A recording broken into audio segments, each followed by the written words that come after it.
2026 NBA trade deadline passed yesterday, and we're going to talk about all the lasting thoughts and feelings coming out of that, players that could be bought out, and the things that are still looming that will carry now over into the next offseason. We'll talk about all that plus more right after this. Welcome to the number one place for your daily basketball news and analysis, NBA Central.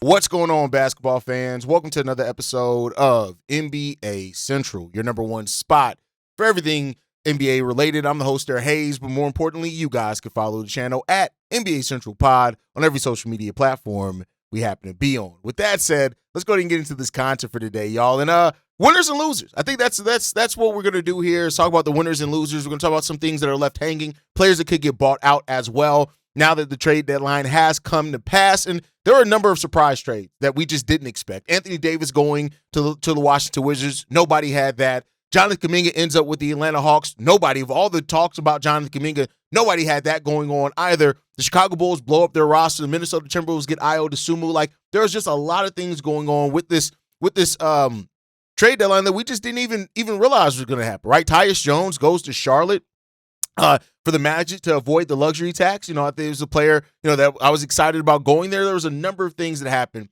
But now that it's all kind of shaken out, and we want to talk about now that all the dust is settled, who are the winners and losers of the NBA trade deadline? I think the first thing that we got to talk about is that, hey, owners ducked the tax. And for whatever that's worth, I guess the owners won in that case, that so many owners were able to duck the luxury tax. We saw a number of trades that just were made just to be salary dumping moves, right? The Kristaps Porzingis trade from the Atlanta Hawks, which netted them Jonathan Kuminga. The Los Angeles Lakers making a move to duck the tax as well. The NBA owners really did duck the tax in a lot of places, and that's something that we're just going to see every year at the trade deadline now. There's just no way around it. We're going to see teams that are going to make moves to duck the luxury tax because that's just where we are right now. But, of course, there were winners and losers on the court as well. One of the winners I got to say that I got to talk about first is the Utah Jazz. And Utah Jazz fans at that as well. I think Utah Jazz fans have now adamantly know that their franchise is going to not at least be tanking next season. Now, they still got to get through the rest of this season, the 30 or so games left this season. With their top 8 protected pick, they're still going to maintain and do what they need to do to maintain that pick. But you now added Jaren Jackson Jr., and you're probably going to re-sign Walker Kessler. You already look at having Keontae George. You have Ace Bailey. You're going to add a top 8 pick to that and Lauri Markkanen as well with what they've done there. I love this for the Utah Jazz and Jazz fans. Like, they're going to have some of the best frontline defense in the entire NBA with Jaren Jackson Jr. and Walker Kessler and what they can do with rim protection if they end up keeping Walker Kessler. All intents and purposes, we heard that the Pacers offered 2 first-round picks, and the Jazz weren't willing to move off that, so that probably dictates that they're gonna stay there. But I think overall, they did a great job. They're an amazing job in what the Utah Jazz were able to do to get. Nobody thought that they were going to get Jaren Jackson Jr. Even if the Memphis Grizzlies did move Jaren Jackson Jr., nobody really talked about the Utah Jazz being a team that can get in on that. The Jazz definitely were one of the winners by the nature of being able to do that. Also, the Minnesota Timberwolves. And it's not just because they got a former Chicago Bull. They got a player that can immediately come in and be better than what they gave up in Mike Conley and Rob Dillingham. They only gave up second-round picks. They didn't have any first-round picks to give up anyway. And then on top of that, you get a player that has become one of the most efficient shooters in the league this season. And when you look at Anthony Davis and how much he needs to be on ball, Julius Randle and what he likes to do on the ball, I would assume was a player that's ready to slot right into that. On top of being a player that can give some defensive effort as well, he checks every box of what the Minnesota Timberwolves could possibly want as a guard next to Anthony Edwards. He can hit the 3. He can drive. He can push the break. He can get to the rim. He's a one-man fast break at one time. And he's on an expiring contract, meaning that, hey, if they want to keep him, they can do so. Now they need to stay under the first tax apron unless, they win. Maybe if they win a title or even get to the finals, maybe they'd be willing to pay the luxury tax. But for at least the rest of this year, they won that deal by every means. They won that trade. Next up, can we call the Los Angeles Clippers a winner? Because when you look at the Clippers, they traded James Harden. They got Darius Garland back in that, right? Which is a move that nobody expected. They traded Zubac. They got Ben Mathurin back. So now they have a younger backcourt. And, we'll see what they do in the offseason. But if they turn around and try to trade and move off of Kawhi Leonard, which I do think they should do, they'll probably get some more young pieces or at least some picks back in that case. it is what it is, right? Like, they've gotten worse in the short term, but for a team that gave up so many picks, and this is still going back, they're still feeling the effects of the Paul George trade to give up those picks, right? At this point now, like, yeah, you're going to get worse now, but now you have some semblance of a future with some young players that you have on there. And for what it's worth, they've done a pretty good job at developing over the last few years as well. So now you got Darius Garland, Benedict Matthew. You also added Isaiah Jackson as well on top of that. And so while the Clippers, again, they don't necessarily have all the best picks in the world, right? They got a nice young set of talent, and you got some picks back for Zubac as well, right? They gave up their 2026 first-round pick, top 4 protected, and 10 through 30 protected. Then they have an unprotected pick in 2029 as well, and a second-rounder from the Dallas Mavericks in 2028. I think the Clippers, for what it's worth, considering it didn't seem like they went into this initially with a plan to blow up this roster, they pivoted well from James Harden wanting out, and it is what it is there. I think they're big winners when it comes down to that one. And for that as well, I think you got to name the Cleveland Cavaliers as a winner too. Now, I have questions about the fit of James Harden with the Cleveland Cavaliers. I said Clippers with the Cleveland Cavaliers, but at the same time, you got a player who is going to be healthy. Darius Garland, we don't know if he's going to be healthy. There's still some questions about his foot if he's even going to be healthy, right?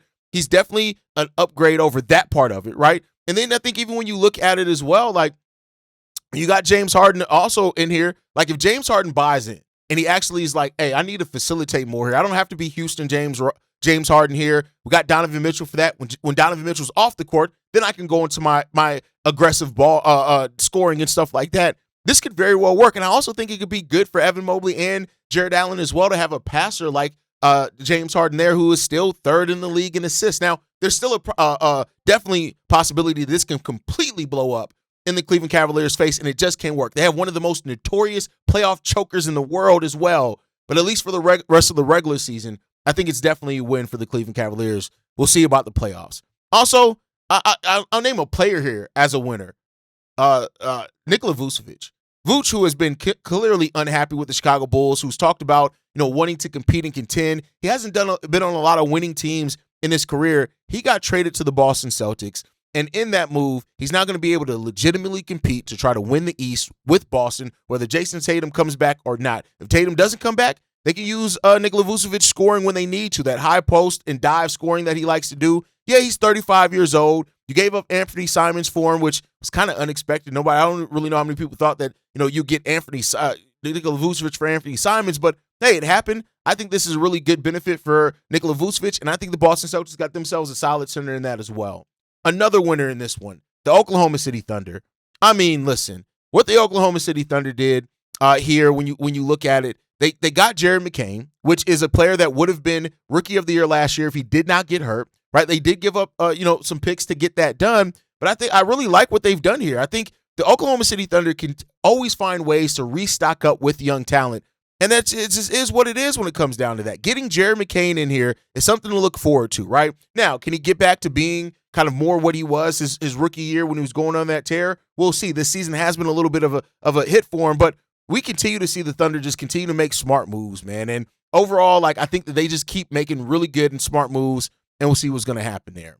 But with that said, let's talk about the losers in this one as well, right? Number of losers. I think the first one is Giannis and the Milwaukee Bucks, and mainly because both sides' reluctance to actually come to the realization that it's time to part ways and just do it, I think is going to end up hurting both of them. Now, the Bucks, reportedly, they tried to make a trade. Reportedly, they haven't even thought about shutting Giannis down for the rest of the season. If they do go ahead and shut him down, whether officially or unofficially, then, they get a lot of people. But if Giannis comes back here, and now with the Bulls getting worse and them being out of the play-in, and the Bucks when Giannis comes back, which I think they're right at 500 with Giannis, they play 500 ball and get into the play-in and miss a shot at an opportunity at a higher draft pick, I think that's just going to hurt them. I don't know why they didn't go ahead and trade him. I get it. As long as Giannis gives them any shred of hope, they're not going to move on from him. But to me, a little bit of a question there in my personal opinion. Just my personal opinion. I don't like necessarily what they did there either. Another loser is the Miami Heat, because the Miami Heat just continue sitting on their assets. Like we saw this with the Donovan Mitchell, them being reluctant to put in assets with that. Reportedly, they were reluctant to put in assets in a lot of trades, and now they're waiting on Giannis, which if they end up getting him, then we can revisit this and I'll take it back. But for the Miami Heat that have had a chance reportedly to legitimately trade for Ja Morant, I just don't know what's going to happen. They didn't trade for KD. I don't know what's going to happen here with the Miami Heat, but once again, the Miami Heat sit on their hands. They do no moves. They don't even use the Wiggins, the Terry Rozier contract to try to move and do something. It to me just screams a loss for the Miami Heat, but I guess we'll see what's going to happen there if it ends up being that. And then I also got to say the Washington Wizards. Now, there may be some outlets that actually list them as winners because they're clearly going for it now, but I think that's why they had no patience. They lost their patience. You should have waited. You did not have to make a trade for Anthony Davis right now. You already got Trae Young in here, but you got him for basically just, expirings, no major pieces. But now that you've traded for Anthony Davis and the size of his contract, you got Trae Young here, you're kind of forced now going into next season to actually try to compete for something. And I just don't know how successful they're going to be there with Trae Young and Anthony Davis, who never stays healthy. I just don't know how well that's going to work out for this team. It just really felt like, and it still feels like they're building a nice crop of young talent there. Give that young talent time to develop. You could have made, this is the type of move that maybe you make in 2 years when you see, hey, these young guys are really developed now. Now let's go out here and get some veterans to help them get over the top. Let's get into the playoffs, win a couple of playoff series. Something like that. Now, at the end of the day, like, if you don't re-sign Trae Young and Anthony Davis, what was the point? What was the point of doing it? The price wasn't extremely high, but at the same time, you didn't have to pay that price at all. So to me, this trade deadline, it comes down for the Washington Wizards. Their lack of patience, I think, is actually going to end up hurting them. And I think it's going to hurt them pretty bad when it's said and done, in my personal opinion. Hey, maybe I'm wrong on that, but I think in my personal opinion, they're gonna be bad. And then the last loser, I gotta say it right there, my Chicago Bulls. While yes, go ahead and deciding to blow it up, you got no value back for any of your players. Jaden Ivey's a nice piece, make no mistake about it. Anthony Simon's going to put up some nice points. I don't know their ability to keep Anthony Simons long term because he may want to join a contender as he's an unrestricted free agent. You have to make a restricted free agent decision on Jaden Ivey at the end of this year with only a 31-game sample size if he stays healthy throughout all those games as is. I just don't know what the Bulls are doing here other than trying to prioritize, even though they claim they're not, trying to prioritize draft position. But I guess we'll see what's going to happen with that one. But those are my winners and losers. Let me know your guys. I left some on the board. I want to hear from you guys on who your winners and losers are. But what are some questions left after this trade deadline that are going to go into next season? Of course, the Giannis Antetokounmpo thing. Now we're going to have, instead of just the few months that we've had already, we're going to have a whole nother offseason between the end of the season and to the draft and maybe into free agency if he's not traded at the draft of will he, won't he. Now, the Milwaukee Bucks came out the day of the trade deadline and said, listen, we're not trading Giannis Antetokounmpo at this trade deadline. Okay, cool. You didn't trade him at the trade deadline. All good, right? But are you going to come out and say that in the offseason? If they do, then maybe it's not as bad, but it's definitely going to be something that's hanging over everybody's heads is what's going to happen there. And then, of course, Ja Morant as well. With Ja not being moved at the trade deadline, it's going to be a huge story this offseason. Are they going to move him? And we're going to see what's going to happen there if they end up moving Ja Morant. But these are two big names that could possibly be on the trade block this offseason, and they're going to dominate the trade conversation around the offseason. Are those guys going to be moved? As well as, I guess I could say, Domantas Sabonis. The Kings do nothing at this trade deadline either, despite all the rumors and all the things going on with their roster. More on them in a second. But with them not doing anything, it really does lead you to a place of wondering, okay, what's the direction here? Are you just going to you're going to clearly tough out the rest of the season, but then are you going to be willing to actually move some pieces? And is it going to be Sabonis? Is it going to be Zach LaVine's already said the rumor that he's going to pick up his option? So what's going on there? That's the question, right? And so we'll see how that ends up working out and how that's done. But those are three really big stories heading into the offseason. Is Ja moved? Is Giannis moved? What happens with the Kings and Domantas Sabonis? And I guess with the Toronto Raptors as well, being on the lookout to make a big swing, do they get one done? Now, after every trade deadline, it leaves the buyout market. That's next. It's basically the last transaction period in an NBA season. We already got a number of players that were bought out. Lonzo Ball was bought out after being traded. He's going to be on the free agent market, but he's had such a terrible season, even defensively, where he's been made his bread and butter. He's not going to be there anymore, man. So, unfortunately, now it does look like he is going to be waived, and that's the expectation that the Utah Jazz are going to waive him. He's having the worst season of his career. We see what happens there. Cam Thomas, also waived by the Brooklyn Nets. He gets to now join a team, hopefully that has, wants to take a look at him over the last 30-ish games, decide what they're going to do with him in the offseason, but he go ahead and gain some flexibility. Chris Paul, also been announced too, that he is going to be bought out as well. I don't know if anybody's going to bite on Chris Paul, but I guess we'll see there. The Raptors are going to buy him out. They're not going to. He doesn't even need to report to the team.